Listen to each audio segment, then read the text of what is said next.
ইস্তেগফারের সাথে লেগে থাকতে পারলে 1 নাম্বার হচ্ছে বিপদে পড়লে আপনারে মুক্ত করে দিবে কে? 2 নাম্বার ওয়ামিন কুল্লি হাম্মিন ফারাজা, যে কোনো ধরনের টেনশন, হাইপার টেনশন থেকে বাঁচায় দিবে কে? আমাদের তো টেনশন মেনশন নাই না, লাইফ নিয়ে টেনশন, বাঁচার টেনশন, মরার টেনশন, ক্যারিয়ারের টেনশন, রাস্তাঘাটে যানজট এটার টেনশন, পুলিশের দৌড়ানি, র্যাবের দৌড়ানি, বাড়ির ভাড়া, গ্যাস বিল, বিদ্যুৎ বিল, ছেলে মেয়েদের লেখাপড়া, কত টেনশন। এসব টেনশন থেকে আপনারে মুক্ত করে দিবে কে?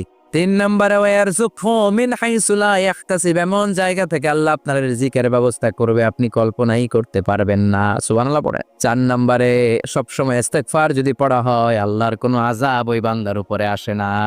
4টা গেল। 5 নাম্বার, বারবার ইস্তেগফার পড়লে রফিক ভাই আল্লাহ তাআলা মুস্তাজাবুদ দাওয়া বানায়। দোয়া করা মাত্র কবুল করে নিবে কে? মুস্তাজাবুদ দাওয়া বুঝুন তো, মানে যিনি হাত তুলতে দেরি কবুল হতে দেরি হয় না। বারবার বারবার ইস্তেগফার পড়ে দেখেন যে আপনার দোয়া কেমনে কবুল হয়।